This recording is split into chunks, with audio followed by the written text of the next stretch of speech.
ረመዳን ወር ብቻ አይደለም።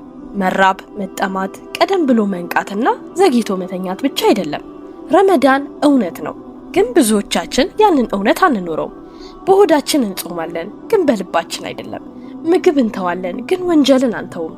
ሌሊት እንሰግዳለን፣ ግን አሁንም ኩራት፣ ቁጣና ቅናት ይዘናል። ስለዚህ ዛሬ እንጠያየቃለን። የረመዳን እውነተኛው ሀቅ ምንድነው? አላህ በዚህ ወር ከኛ ምን ይፈልጋል? እውነተኛውን ዓላማውን ብንናፍቅ ምን ይፈጠራል? የጊዜ ሰሌዳችሁን ብቻ ሳይሆን ልባችሁን የሚቀይሩ ማስታወሻዎችን ከፈለጋችሁ ይህንን ቪዲዮ ላይክ እያደረጋችሁ ሐሳባችሁን ኮሜንት ላይ ጻፉልን። አዲስ ከሆናችሁ ሰብስክራይብ እያደረጋችሁ የቤተሰባችን አካል ይሁኑ። ኮሜንት ላይም የአላህ ረመዳንን የምንረዳ አድርገን እያላችሁ ጻፉልን። አሁን እንጀምር። ረመዳን ስለ መራብ ብቻ አይደለም። አላህ በሱረቱል በቀራ ምዕራፍ 2 ቁጥር 183 ላይ እንዲህ ይላል፣ እናንተ ያመናችሁ ሆይ ጾም በእነዚያ ከናንተ በፊት በነበሩት ህዝቦች ላይ እንደተጻፈው በእናንተም ላይ ተጻፈ፣ ልትጠነቀቁ ይከጀላልና። ነገር ግን እዚህ ጋር አስተውሉ፣ አላህ እንድትራቡ አላለም፣ እንድትታረሙን ያለው፣ እንድትሰግዱ ጭምር። ይህ እውነተኛ የረመዳን ተቅዋ ነው። ተቅዋ ማለት ደግሞ አላህ እንደሚመለከታችሁ ይሰማችኋል ማለት ነው። እሱን ማመጽ ትፈራላችሁ። ይህ ነው ተቅዋ። ማንም ባያያችሁ እንኳን ታዛዥነትን ትመርጣላችሁ። ብቻችሁን ስትሆኑና ስትጠሙ በድብቅ ውሃ መጠጣት ትችሉ ይሆናል። ማንም ሊያውቅባችሁ አይችልም። ግን አትጠጡ። ለምን? ምክንያቱም አላህ እንደሚያያችሁ ታውቃላችሁ። ይህንን የረመዳን ስልጠና ነው። ረመዳን ራሳችሁን መቆጣጠር እንድትችሉ ያስተምራችኋል። ራሳችሁን ከሐላል ምግብና ውሃ መቆጣጠር ከቻላችሁ ራሳችሁን ከሐራም ድርጊቶች መቆጣጠር ትችላላችሁ። በረመዳን የምላስ ሀቅ። ብዙዎች ይጾማሉ፣ ምላሳቸው ግን አይጾምም። ያማርራሉ፣ ይሳደባሉ፣ ይከራከራሉ፣ ይዋሻሉ። ነብዩ ሰለላሁ ዐለይሂ ወሰለም የውሸት ንግግርና መጥፎ ተግባርን የማይተው ሁሉ አላህ ምግቡንና መጠጡን መተው አያስፈልገውም ብለዋል። ይህ ከባድ መልእክት ነው። ረመዳን ስለ ሆድ ብቻ አይደለም፣ ስለ አይኖች፣ ስለ ጆሮች፣ ምላስና ልብ ነው። የረመዳን ሀቅ ባህሪን ማሻሻል ነው።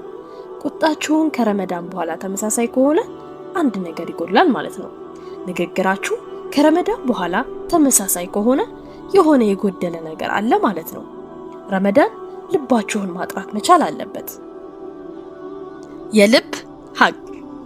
ረመዳን የቁርአን ወር ነው። ነገር ግን ብዙዎች ልባቸውን ሳይሆን ቤታቸውን ያስውባሉ። የተለያዩ መብራቶችን ከቤታቸው ውጪ ያስውባሉ፣ ግን ጨለማ በውስጡ ይቀራል። የረመዳን እውነተኛ ሀቅ የተዋበ ተውበት ነው። ጥልቀት ያለው አስተዋሽነት ነው። ሀቅ የሆነ ዱዓ፣ እውነተኛ ለውጥ፣ የምህረት በሮች የሚከፈቱበት፣ የጀነት በሮች ተከፍተው የጀሃነም የሚዘጋበት፣ ሸይጣን የሚታሰርበት ውድ ወር ነው። አሁን በረመዳን ካልተለወጠ መች ልንለወጥ ነው? ረመዳንና ይቅርታ። ነብዩ ሰለላሁ ዐለይሂ ወሰለም ረመዳንን እምነትንና ምንዳን ሽልማትን በመፈለግ የሚጾም ማንኛውም ሙእሚን ያለፈው ወንጀሉ ይማርለታል።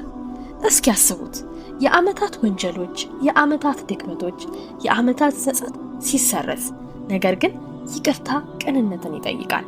ወንጀላችሁን መውደድ መቀጠል አትችሉም። ረመዳን የመመለሻ ዕድል ነው።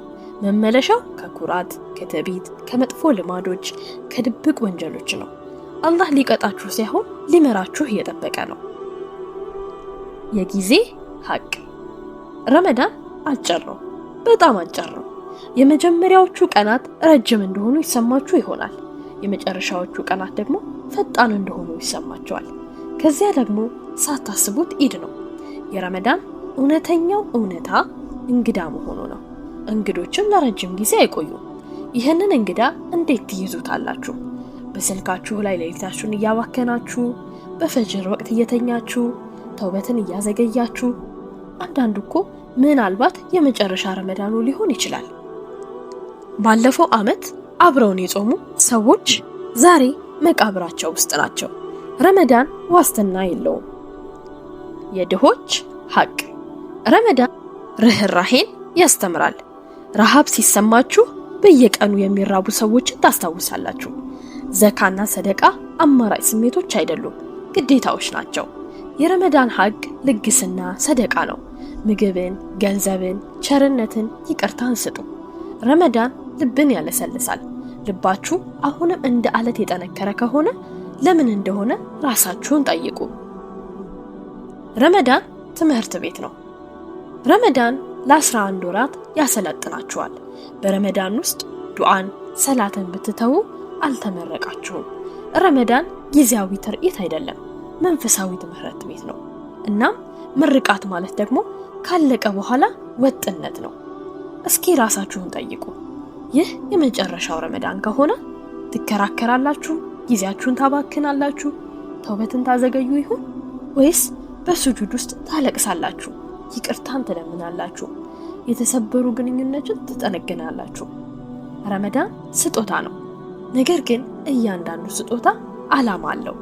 የረመዳን ሐቅ ለውጥ ነው። ማስዋብ አሊያም ባህል አይደለም፣ ወይም ማህበራዊ ልማድ አይደለም፣ ለውጥ ነው። ረመዳን በሐሳብ ተከፋፍላችሁ አትግቡ፣ ትሁት ሁኑ፣ ተስፋ ቆርጣችሁ ግቡ። ይህንን ረመዳን የተለየ ቅን ይሁንልን። ይህ ረመዳን የሚቀይረን ያድርግልን። ምክንያቱም እውነታው ቀላል ነው።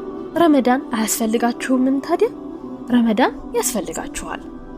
ይህ ማስታወሻ ልባችሁ ላይ ከደረሰ እዚህ ላይ እንዲያቆም አትፍቀዱ። በኮሜንት ላይም ያአላህ ይህንን ረመዳን ይለውጠን እያላችሁ ጻፉልን።